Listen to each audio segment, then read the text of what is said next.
할렐루야. 참 좋으신 주님의 은총과 평화가 우리 가운데 늘 함께 계시기를 주의 이름으로 간절히 축원합니다.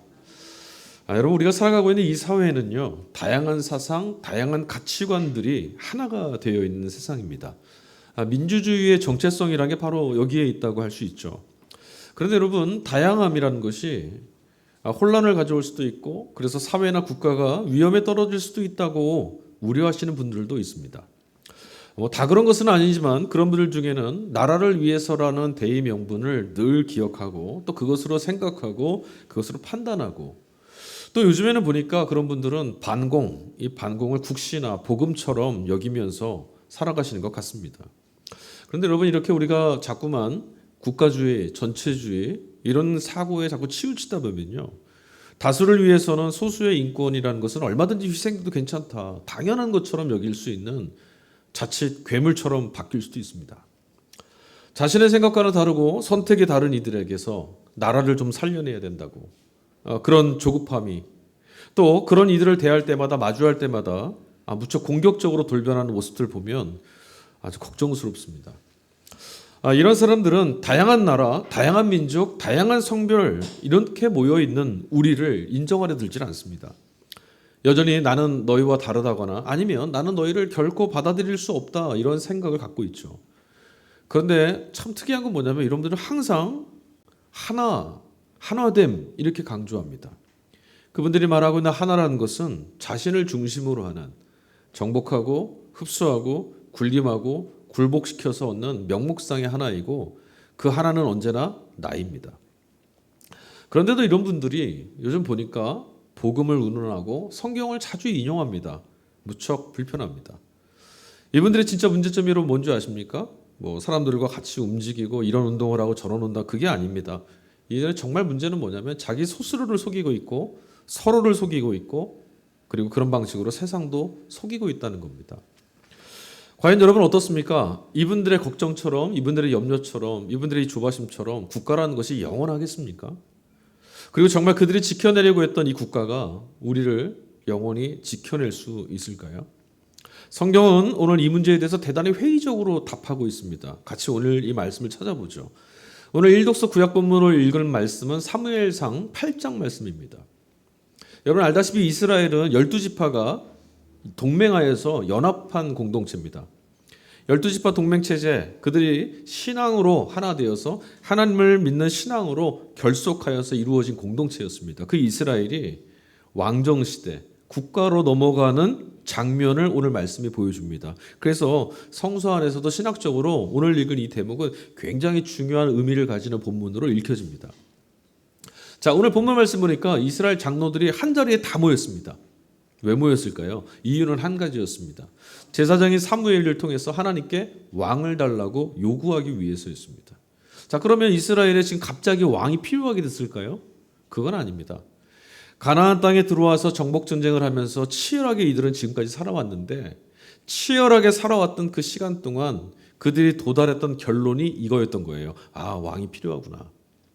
그동안 하나님께서 그들의 외세, 그들을 위협했던 환난, 역경, 고난, 적들을 물리치시고 자신들을 도우셨다는 사실들을 그들은 지금 까마득하게 잊어버렸습니다.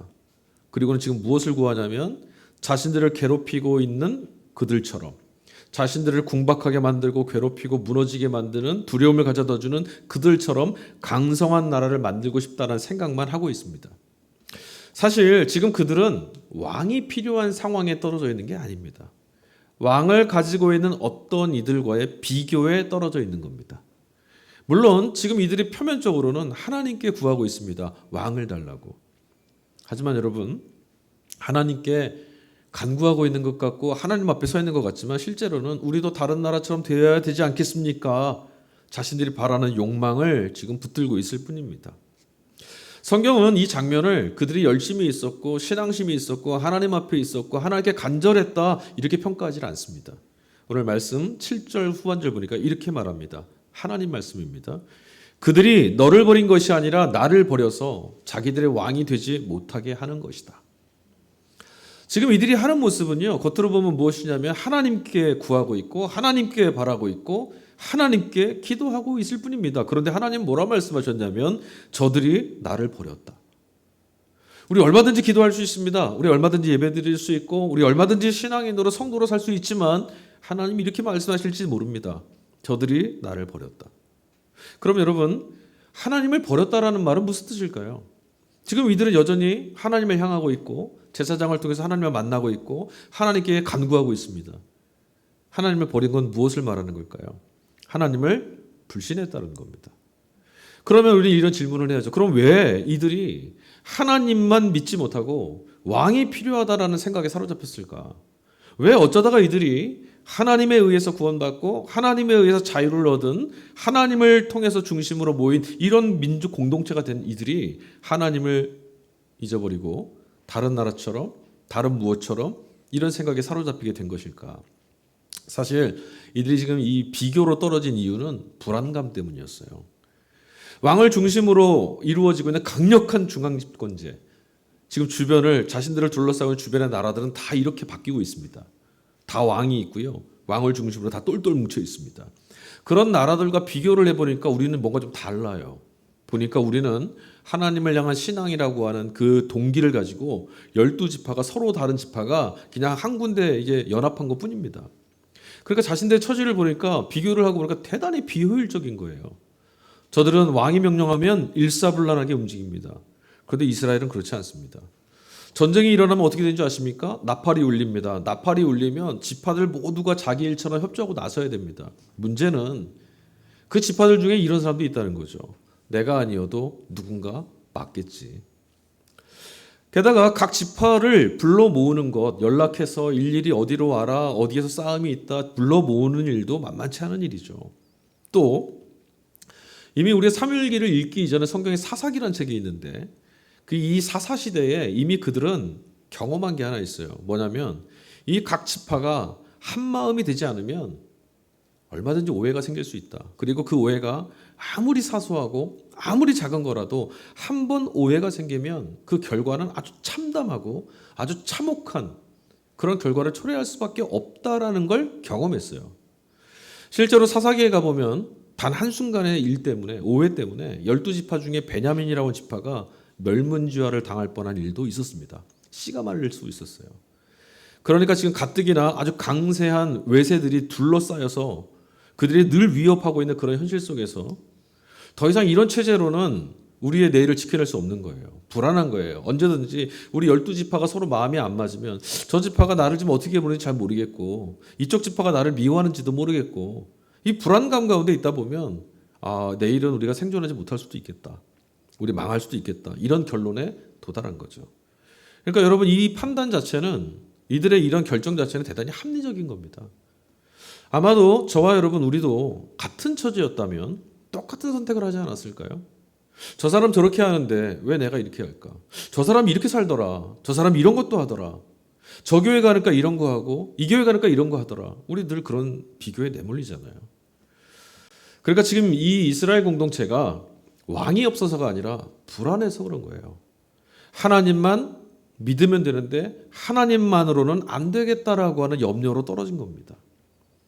여러분 우리도 한 주간 살다 보면 하나님만으로는 뭔가 좀 부족한 것 같고 하나님만으로는 안 되는 것 같아서 뭔가 더 필요한 것 같고 이런 조바심이 밀려올 때가 있지 않습니까?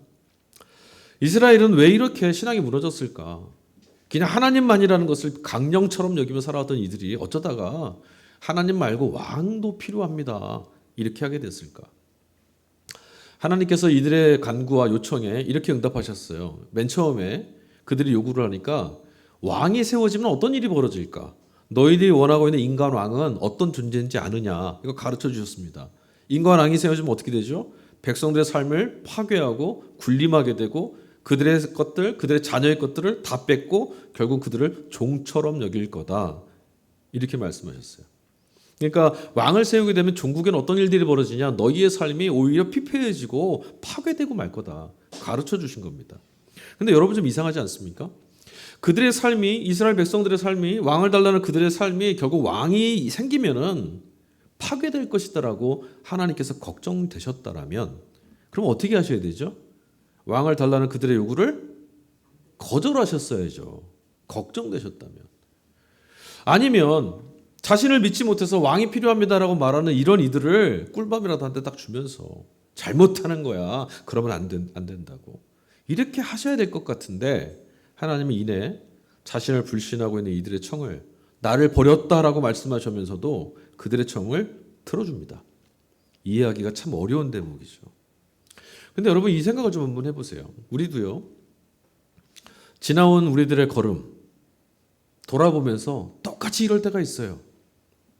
내가 잘못했을 때, 내가 그릇된 길로 행했을 때, 아니면 아쉬움이 남아있고 후회가 남아있는 시간들을 돌아볼 때마다 우리 이런 생각하게 됩니다. 하나님이 그때 나를 억지로라도 끌고 가셔서 그렇지 않게 해주실 수는 없었나. 이렇게 망하고 이렇게 상처받고 이렇게 어리석은 선택으로 내몰리지 않도록 그때 나를 막아주셨으면 좋지 않았겠는가. 우리 이런 생각하지 않습니까? 전 전도 나가면 그런 질문들 많이 하세요. 하나님이 살아계시면 이럴 수 있느냐고 물어요. 그래서 나는 하나님은 못 믿겠다고. 근데 여러분 정직하게 가만히 한번 들여다봅시다. 하나님은 우리의 선택을 가로막는 분이 아닙니다. 하나님은 오히려 그런 선택을 통해서 우리가 깨닫고 배우고 돌이켜서 하나님의 계심을 믿으며 하나님 앞에서 살듯이 살기를 원하십니다. 그 때로는 하나님이 묵묵히 그냥 바라보시는 것처럼만 느껴질 때가 있어요. 근데 사실은 하나님은 늘상 이런 식으로 통치하십니다. 세상을 이런 방식으로 다스리셨고 이렇게 역사도 이끌어 오셨습니다. 왜 가르쳐 주시지 않고 왜 가로막지 않으셨을까? 그래도 여전히 불만스러우신가요? 근데 여러분 하나님은 한 번도 말씀하시지 않았던 적은 없습니다. 하나님은 늘상 말씀하십니다. 설교를 통해서도 말씀을 읽을 때 사람들을 통해서 그리고 우리 안에는 양심을 깨우쳐서도 말씀하십니다. 그리고 가로막습니다. 문제가 있었다면 우리가 듣지 않았고 우리가 무시했고 우리가 따르지 않았던 겁니다. 왜 그렇게 했을까요? 우리가 내 생각에는이라고 하는 기준 때문입니다. 아무리 하나님께서 말씀하시고 하나님께서 다가오셔도 내 생각에 옳지 않으면 옳지 않은 일이고 내 생각에 틀린 것 같다면 우리는 틀렸다라고 말합니다. 내 생각에 이익이 되면 맞습니다. 이익입니다라고 하나님께 내 생각을 아뢰입니다. 그러니까 세상이 처음 생겼을 때 창세기를 펴보니까 에덴에서 아담과 하와가 실패했었는데 그들의 모습을 가만히 읽어보니까 그들이 실패에 떨어진 것도 따지고 보면 이것 때문이었습니다. 내 생각에는. 선악과를 따먹으면 어떻게 된다고 하셨죠? 그냥 죽는다고 안 하셨어요. 필경은 반드시 죽으리라. 하나님은 그렇게 말씀하셨습니다. 반드시 죽으리라. 그런데 하나님은 이렇게 말씀하셨지만 먹음직도 했고 보암직도 했고 지혜롭게 할 만큼 탐스러워 보이는 내 생각에는 이것을 그들은 선택했을 뿐입니다. 우리의 선택이란 것은요, 여러분 안타깝게도 늘상 하나님의 뜻과는 너무나 어긋나 있습니다. 다만 우리가 이건 하나님의 뜻일 거야. 하나님도 당신의 뜻이라고 받아주실 거야라고 착각할 뿐이고 우리 스스로 우리 자신을 합리화하는 일에 익숙할 뿐입니다. 세상에 돌아가는 모습이 늘 이래 왔습니다. 인류의 역사가 늘 이래 왔고 오늘 우리도 똑같이 일을 계속 반복합니다. 그래서 또 후회하고 앞서 드린 말씀처럼 하나님 왜 그때 그러셨습니까? 계속 따져 묻습니다. 마땅하고 당연한 길이 있지만 언제나 판단은 어디에가 기준이 됩니까? 내 생각, 내 가치관, 내가 보기에는. 정의나 평등, 자비, 사랑, 인애 좋은 말들이죠. 그러나 내게 이익돼야 좋은 말 아니었습니까? 내 생각에는 이라고 하는 이 기준, 이 마음을 포기하지 못한 채 우리는 언제나 다 아는 척하고 잘난 척하면서 살아왔습니다. 인류의 역사가 그래 왔습니다. 그런데 이를 다 결국을 지나고 보면요. 그때는 그랬지만 다 지나고 나서 끝에서 보면 내 선택이라는 것이 그리고 우리 인류의 선택이라는 것이 늘상 깨져 있었고 상처 입었었고 아프고 여전히 절망스럽고 여전히 우울한 것들로만 가득 차 있습니다. 그러니까 우리가 아는 것처럼 아무것도 없는 것처럼 아무것도 바뀔 건 없는 것처럼 그렇게 생각만 하고 산 거죠. 우리는 아무것도 사실 잘 모릅니다. 내일 어떻게 될지 모르겠고요. 우리의 오늘이 어떻게 될지도 잘 모르겠습니다. 오늘 내가 최선이라 선택했던 것들이 내일 그것 때문에 하나님 앞에 울지도 모릅니다. 오늘 울고 있는 하나님 왜 내게 이런 것을이라고 질문했던 것 때문에 하나님께 인생을 참 잘 살게 됐습니다. 감사할 수도 있습니다. 무지했던 우리들 곁에 그저 아무것도 모르시는 것처럼 아무 말씀도 하지 않는 것처럼 아무것도 행하시지 않는 것처럼 서 계신 하나님. 그런데 지나고 보니 우리는 아무것도 몰랐고 우리 곁에는 늘 모든 것을 아시는 하나님만 계셨습니다. 그분은 다 알고 계셨더라고요. 그때 에덴에서 아담과 하와가 실패했을 때 하나님이 그들을 찾으셨죠. 하나님이 아담을 찾아서 뭐라고 말씀하셨습니까? 아담아, 내가 어디 있느냐? 하나님이 아담을 찾으시는 이 음성이 저는 오늘 저와 여러분 우리 시대 우리를 향해서 하나님께서 부르시는 말씀처럼 들립니다. 여러분 하나님은 모든 거 다 아시잖아요. 근데 하나님께서 왜 굳이 아담을 부르셨을까요? 아담아 너 어디 있냐? 너무 꼭꼭 숨어서 못 찾으신 걸까요? 그렇지 않습니다. 다 아시는 하나님이 그를 꾸짖으려고 그를 불러내려고 찾아내시는 거 아닙니다. 하나님의 말씀은 아담아 너가 어디 있는 것이냐라고 하는 말씀은 아담아 지금 너 거기 있으면 안 된다. 너가 있어야 될 자는 거기가 아니지 않느냐라고 하는 말씀처럼 들리지 않습니까? 이 말씀은 책망이 아닌 거죠. 이제는 그만 너 있을 곳에 있어라. 너가 있을 곳은 거기가 아니지 않느냐라고. 너 있을 곳이 어디겠어요? 내 곁에 내게로부터 듣고 내게로부터 공급받고 내게로부터 살아가는 그곳 하나님 곁으로 회복하라는 초대의 말씀이었던 거죠. 그래서 여러분 우리는 기도할 때 말씀을 들을 때 말씀을 읽을 때 예배할 때 늘 하나님으로부터 이 음성을 들어야 합니다. 지금 너는 어디 있느냐? 너의 길을 가고 있느냐? 나의 길을 가고 있느냐? 성경에는요 하나님을 신뢰하고 그분께 듣고자 그분께 나아가고 그분께 잇대어져 살아갔던 많은 사람들의 이야기가 담겨 있습니다. 그런데 또 반대로 한편으로 또 다른 편에서는 하나님을 오해하고 자신을 과시하며 살아간 사람들의 이야기도 가득 담겨 있습니다. 여러분은 어떻습니까? 어느 편에 서 계셨습니까? 우리가 오늘 복음서 말씀을 마가복음 읽었는데요. 복음서 이야기에는 아주 무서운 말씀이 하나 담겨 있어요. 결코 하나님께서 용서해 주실 수 없는 하나님께 용납받을 수 없는 죄가 있답니다. 예수님이 말씀하셨습니다. 여러분은 이 죄가 뭐라고 생각하십니까? 알고 계십니까? 아니면 그냥 너무 무섭고 두려워서 내가 혹시 그렇진 않을까 두려워서 모른 척하고 지나오셨습니까? 하나님은 어떤 분이시죠? 무한히 자비로우시고 다함이 없는 사랑으로 모든 죄인을 용서하시고 어떠한 죄라도 용납해 주시며 구원해 주시는 분. 그래서 우리는 하나님을 구원자라고 부르잖아요. 맞습니까? 그런데 그런 하나님도 용납하실 수 없는 죄라면 대체 얼마나 극악무도한 죄를 저지르면 그렇게 될까요? 여러분 용서받지 못하는 하나님께로부터도 용서받지 못하는 이런 불행한 사람이 되지 않기 위해서라도 오늘 예수님이 하신 말씀을 우리가 좀 꼼꼼히 살펴봐야 되지 않겠습니까? 자, 오늘 예수님이 하신 이 마가복음에 나와 있는 복음서 말씀은 맨 먼저 우리가 알아야 될 게 있는데 이 말씀을 누구에게 지금 하셨냐는 거예요. 예수님이 주신 이 말씀은 예루살렘에서부터 내려온 율법학자들에게 하신 말씀입니다. 그럼 이 율법학자들이 예수님께 무엇을 했길래 무슨 말을 했길래 주님이 그들에게 이 말씀을 하셨을까? 이걸 살펴보면 되죠. 22절입니다. 예루살렘에서 내려온 율법학자들은 예수가 바알세불이 들렸다고 하고 또 그가 귀신의 두목에 힘을 빌어서 귀신을 쫓아낸다고도 하였다. 자, 먼저 질문 드릴게요, 여러분. 이들의 말은 참입니까? 거짓입니까? 거짓이죠. 거짓입니다. 그들은 보지도 못했고 알지도 못하고 있는데 그냥 아는 척하고 말하고 있습니다. 이유는 하나입니다. 예수를 비방하고 사람들을 선동하기 위해서입니다. 그렇게 해야만 자신들이 예수님보다 권위가 있고 자신들은 선이고 자신들은 참되다는 것이 드러낼 수 있으니까 그렇죠. 그런데 여러분 우리는 그러면 이들이 이런 거짓말을 할 때 누군가 선동할 때 이것이 사실인지 아닌지 어떻게 파악할 수 있을까요? 또 이런 속임에 어떻게 넘어가지 않을 수 있을까요? 자, 예수님은 저는 오늘 이들을 향해서 뭐라 말씀하셨냐면 성령을 모독하는 죄는 용납받을 수 없다. 하나님께서 용납받을 수 없다. 이렇게 말씀하셨어요. 그럼 성령을 모독하는 죄는 무엇이 되죠? 지금 이들이 예수님께 했던 이 말 때문이었어요. 그러니까 성령을 모독하는 일이란 지금 예수님이 하시는 이 일이 귀신의 일이다. 이거 바알세불이 하는 일이다. 이렇게 말한 거예요. 예수님이 병자를 낫게 하고 귀신을 내어쫓고 이 일을 어떻게 하신 거죠? 무엇에 힘입어 하시는 거죠?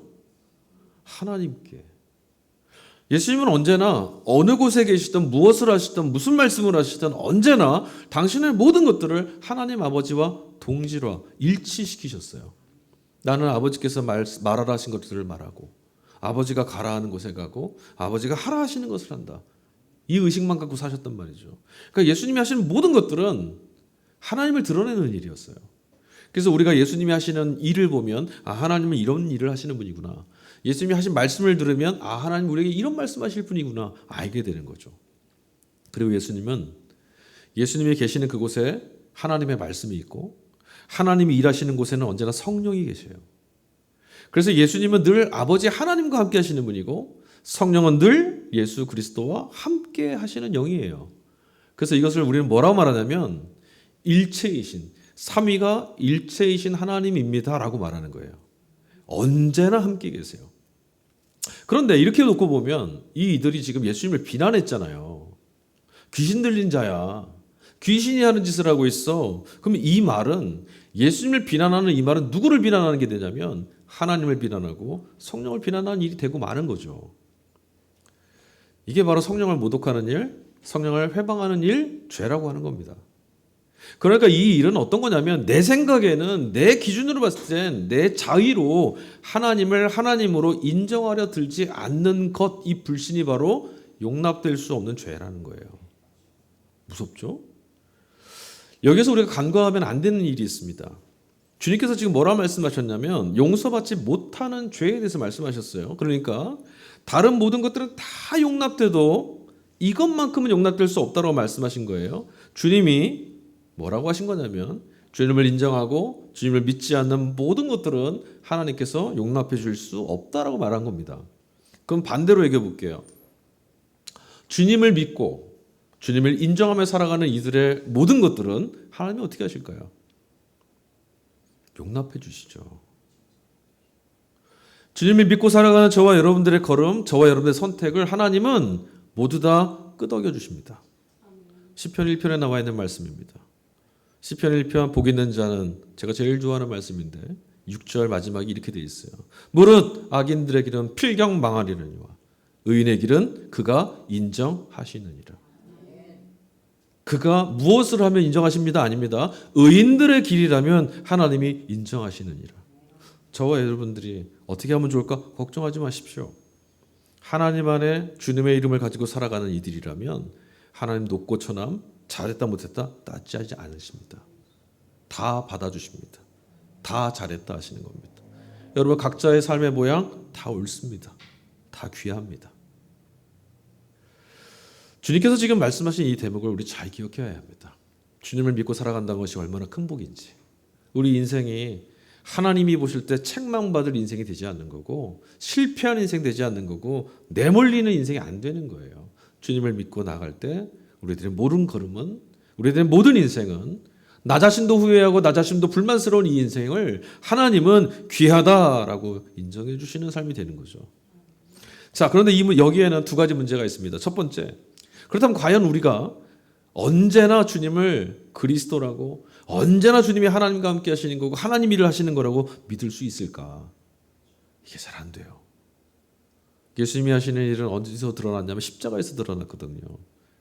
근데 바울이 말했던 것처럼 십자가는 유대인들은 꺼리고 헬라인들은 어리석다고 말하는 길이에요. 우리가 봐도 저 길은 가고 싶지 않아요. 그게 십자가거든요. 그러니까 그런 길을 보면서 이건 하나님께서 행하시는 일이야 우리 그 쉽게 인정하기 못한다라는 거죠. 두 번째 또 문제가 있어요. 우리가 그럼 예수님이 하시는 이 일이 하나님의 일이구나 이거 알아차릴 수는 있을까요? 이것도 우리 잘 모릅니다. 다시 말씀드리면 예수님이 하시는 일이 어떤 일인지 또한 그것을 우리가 정말 그렇다면 기꺼이 받아들일 수 있는지 다시 말하면 하나님의 일이라고 믿을 수 있느냐라는 거죠. 설교를 들으면 하나님의 일, 예수님의 일 이렇게 이름표를 딱 지어드리면 우리 누구나 다 아멘할 수 있지만 실제로 여러분 우리가 살아가는 삶에는 그 이름표가 안 보입니다. 오늘 복음서 3장 35절입니다. 주님이 이 말씀을 하셨습니다. 누구든지 하나님의 뜻을 행하는 사람이 곧 내 형제요 자매요 어머니다. 믿음에 관한 문제인데요. 입으로 주여 주여 하는 것이 믿음이 아니라는 겁니다. 비록 여러분 눈물이 나고 가슴이 미어지고 희망은 다 무너진 것처럼 보여도 하나님 말씀이 옳다면, 그분의 뜻이 옳다면, 그러므로 기꺼이 주님을 따르며 살아가겠다라고 하는 사람이라면 주님께 합당한 사람, 하나님의 사람이라는 말씀입니다. 무엇을 얼마나 대단한 걸 해냈냐가 아닙니다. 망한 것 같아도 속상하고 손가락질 받고 조롱에 떨어지고 비교에 내몰려 있어도 하나님께서 생명으로 부르신 걸음이 오르니 나는 이 걸음을 걷겠습니다 하는 이들에게 주님은 뭐라 말씀하시냐면 이 이들이 내 형제요 자매요 내 어머니다, 내 사람이다 라고 말씀하신다는 거죠. 여러분, 이런 걸음을 걷기 위해서 우리가 그 넘어서야 될 장애물이 있습니다. 가장 큰 걸림돌이 뭔지 아십니까? 이렇게 주님이 너는 내 사람이다 하실 수 있을 만큼 우리가 주님을 믿으며 살아가려면 반드시 넘어가야 될 걸림돌이 있는데 그게 바로 거짓된 말과 생각입니다. 그렇다면 우리는 누구의 거짓, 누구의 말을 경계하고 무엇을 멀리해야 될까요? 어떤 사람의 말, 어떤 사람의 거짓을 멀리해야 됩니까? 앞서 창세기 에덴에서 아담과 하와 말씀드렸죠. 그 본문이 창세기 3장, 오늘 구약 1독서의 선택 본문이에요. 창세기 3장에서 거짓말을 했던 존재가 누구죠? 거짓말을 누가 했습니까? 선악과 따먹는 사건에서 거짓말을 한 자가 누굽니까? 뱀. 네, 뱀 맞습니다. 그런데 여러분, 우리가 여기서 오해하는 게 하나 있습니다. 그 본문에서 거짓말을 한 건 뱀뿐만이 아닙니다. 뱀만 거짓말하지 않았습니다. 하와요? 아담이요? 하나님이요? 하와가 무슨 거짓말을 했습니까? 제가 알기로는 다 사실만 말한 것 같은데요. 뱀이 꼬여서 먹었습니다. 아담은요? 당신이 만드신 여자가 날 꼬셨습니다. 거짓말이었나요? 핑계는 거짓인가요? 맞습니다. 1차적으로는 뱀에게 속았지만, 뱀이 거짓말했지만 더 본질적으로 말하자면 아담과 하와도 속였습니다. 누굴 속였냐? 스스로를 속였습니다.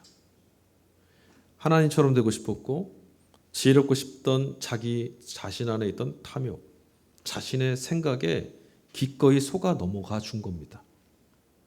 제가 가끔 이런 말씀 드리거든요. 사기를 당하신 분들 참 안타깝고 안쓰럽죠.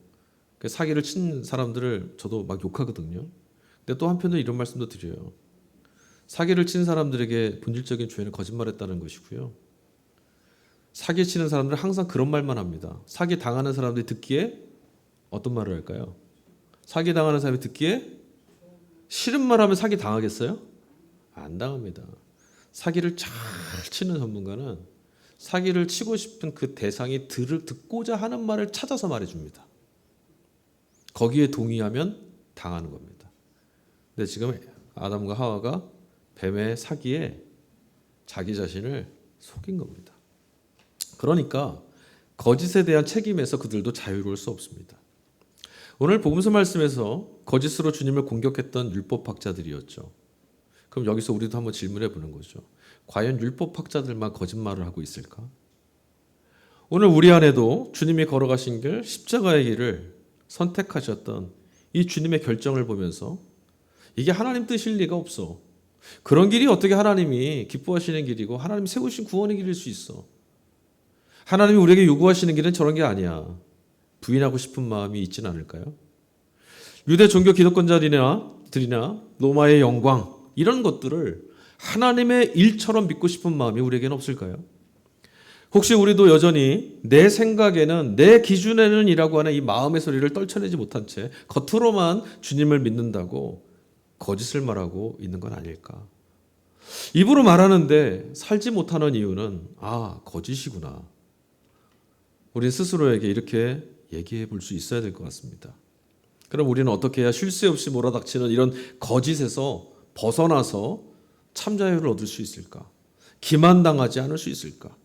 자, 여러분, 이런 생각이 드실 거예요. 바울처럼, 제자들처럼 부활하신 예수님께서 내 앞에 좀 나타나셔서 내 걸음 좀 인도해 주신다면 나도 그렇게 살 수 있는데 왜 예수님은 그들에게만 나타나시고 부활하신 주님은 나에게 나타나시지 않을까? 여러분, 부활하신 예수님을 만나셨습니까? 어떻게 만나셨습니까? 베드로처럼 만나셨습니까? 바울처럼 만나셨습니까? 우리가 부활하신 주님을 경험했다, 만났다라는 건 도대체 무엇을 말하는 겁니까? 우리 가끔 이렇게 오해하는 것 같아요. 부활하신 예수님을 만난다 그랬더니 꿈속에서, 환상에서, 무엇을 통해서 초자연적인 어떤 현상이나 물리적인 어떤 것들을 통해서 보았다, 만났다, 경험했다 말하려고 해요. 근데 여러분, 이런 건 이단이나 사이비교주들이 부추기는 일들입니다. 부활하신 주님을 절대 그렇게 만날 수가 없습니다. 왜냐하면 부활하신 주님의 몸은 이런 몸이 아니기 때문이죠. 부활하신 주님을 경험했다라고 하는 고백이 뭐냐? 눈으로 목격했다거나 증인을 통해서 들었다거나 성경을 통해서 읽었다거나 어떤 방식으로든 그 누구라도 예수님을 통해서 내가 전해 들은 내가 경험하는 예수님을 통해서 하나님께서만이 주실 수 있는 참된 구원, 참된 생명이 무엇인지를 내가 이제 똑똑히 알게 됐고 실감하게 됐고 믿게 됐다라는 걸 말하는 거예요. 그러니까 내가 주님의 말씀을 듣고 하나님은 이런 분이시구나. 하나님은 우리를 구원하신 분이구나. 그에게 생명이 있구나. 이게 믿어지게 됐다면 그때 이렇게 말씀하시면 돼요. 아, 부활하신 주님이 내게 찾아오신 거구나. 이 말하는 거거든요. 그러니까 여러분들 눈으로 어떻게 보였다. 잘못된 거예요. 돌아서셔야 돼요. 그런 예수님은 계시지 않아요. 바울 사도는 오늘 서신서 말씀에서 이렇게 말합니다. 저희 4장 고린도후서 4장 13절 말씀인데요. 이 첫 번째 말씀을 읽다가 제가 가슴이 되게 뭉클했어요. 성경에 기록하기를 나는 믿었다. 그러므로 나는 말하였다 하였습니다. 이거 시편 말씀이거든요.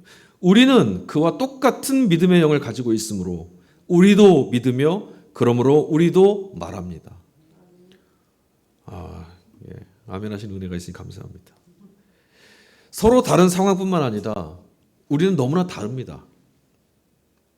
우린 다 달라요. 성경 안에 등장했던 사람들, 그들과 우리는 더더욱 다릅니다. 그런데 같은 주님을 누구도 소외되지 않고 누구도 버려두지 않고 차별받지 않고 모두가 함께 믿을 수 있도록 해주시는 분이 있대요.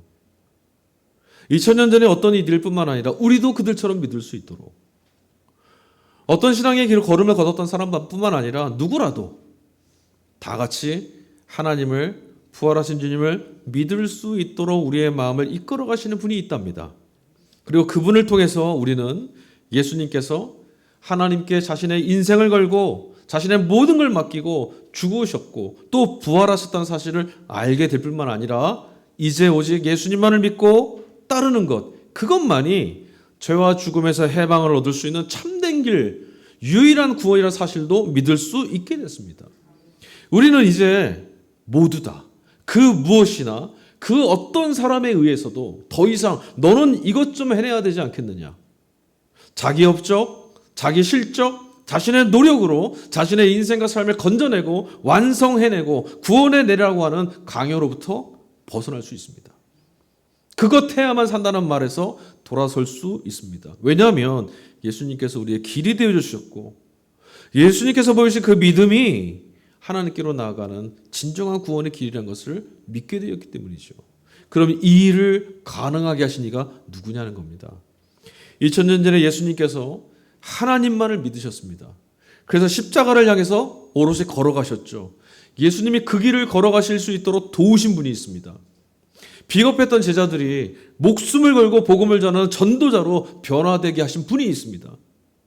무너져가던 교회들이 자신들의 생명을 걸고 복음의 길, 하나님께서 초대하신 구원의 길을 걸어갈 수 있도록 그들의 마음을 부추겨 주시고 지지해 주신 분이 있습니다. 그리고 오늘 그리스도이신 예수님을 따르는 길에 나선 이들에게 그분의 말씀대로 살아가기를 소망하는 이들에게 믿음을 가져다 주시는 분이 있습니다. 오늘 저와 여러분들의 예배가 가능하게 하시는 분이 있습니다. 성령 하나님입니다. 그러므로 여러분, 그분이 같은 분이라는 거예요. 2000년 전에 예수께 기름 부으셨던 그 성령 하나님이시나 교회 공동체의 역사 가운데 함께 하신 그 성령이시나 오늘 우리들의 마음 가운데 우리들 내몰린 삶 가운데 이 비틀거리는 마음속에 위로자로 찾아오신 성령이 같은 분이라는 거죠. 그러므로 여러분, 교원 영색이란 말이 있거든요. 아첨하는 말, 그럴듯한 말들, 이런 말로 우리의 마음을 어지럽히는 사특한 소리들에 귀를 닫으십시오. 이렇게 하면 복받고 이렇게 하면 믿음도 쉽게 가질 수 있고 이런 방식으로 하면 천국에 갈 수 있다고. 제가 어저께 무슨 영상을 보다가 너무 분노의 치밀어 댓글을 쓰려다 말았어요. 교회 안에서 800등 안에 들면 천국의 가장 높은 곳에 나와 함께 갈 수 있다고 이런 말을 하는 그런 인간들도 있더라고요. 이렇게만 하면 구원에 합격한다고 말하는 이들이 있더라고요. 그런 소리가 있걸랑 귀를 닫으십시오. 오늘도 구원으로 나아가는 믿음을 북돋워 주실 성령을 신뢰하십시오. 그분은 갈급한 마음 갖고 하나님의 구원을 소망하는 모든 이들에게 믿음을 가져다 주실 겁니다. 참된 길로 이끄시는 그분의 음성 듣는 일에 모쪼록 우리의 마음이 좀 예민해져서 그분의 음성을 드러낼 수만 있다면, 하나님께서 하시는 말씀 우리가 귀담아 들을 수 있을 만큼 우리 마음이 잠잠해질 수 있다면, 불안으로 이끌려가는, 아니 우리의 마음을 온통 불안으로 내몰아가는 거짓된 마음을 우리 그때 내려놓을 수 있고 기만하는 소리로부터 자유로워질 수 있게 됩니다. 이렇게 하면 너 망할 거야 라는 소리 떨쳐낼 수 있습니다. 거짓된 마음 안에 성령은 함께 계실 수 없습니다. 거짓을 말하는 자들이나 거짓을 탐하는 자들이나 거짓된 말에 유혹당하는 이들의 마음속에는 성령은 같이 계시지 않습니다. 왜냐하면 그는 진리의 영이시기 때문에 그래요. 예수 그리스도로부터 오시는 성령께서 모든 거짓을 들춰내 주시고 우리의 마음과 영혼 안에 하나님만이 가져다 주실 수 있는 충만한 생명, 예수 그리스도 안에서 이미 보여주신 부활의 생명, 어떠한 죽음에 의해서도 깨지지 않는 하나님이 건져주시는 생명의 삶, 그 삶을 가져다 주실 줄로 믿습니다. 그 성령께서 오늘 저와 여러분과 함께 하십니다. 예수를 믿을 때 그분은 우리 모두 안에 찾아와 계십니다. 그러므로 귀 기울이시고 그분께 들으시고 그분께 배우시고 그분과 함께 걸어가십시오. 아멘. 우리 시간에 찬양 같이 하겠습니다. 하나님이 어디 계시냐고, 그런 일이 있기는 하겠냐고, 여기 갔더니 이렇게 믿으면 된다고, 저기 갔더니 저런 하나님이 있다고 말하는 소리 아닙니다. 이것 하면 되지 않겠느냐? 아닙니다. 하나님은 저와 여러분의 삶 가운데 늘 함께 계십니다. 여러분들이 무엇을 하든, 여러분들이 지난 삶을 어떻게 사셨든 관계없이 하나님은 당신의 백성들과 언제나 어디서나 함께 계십니다. 그래서 이 찬양 같이 고백했으면 좋겠어요. 밤이나 낮이나 언제나 함께 계시는 주님. 그래서 우리는 밤이나 낮이나 언제나 주님만 바라봅니다. 이 고백을 우리의 마음을 담아서 함께 찬양으로 올려드리겠습니다. 나의 소망 대신 나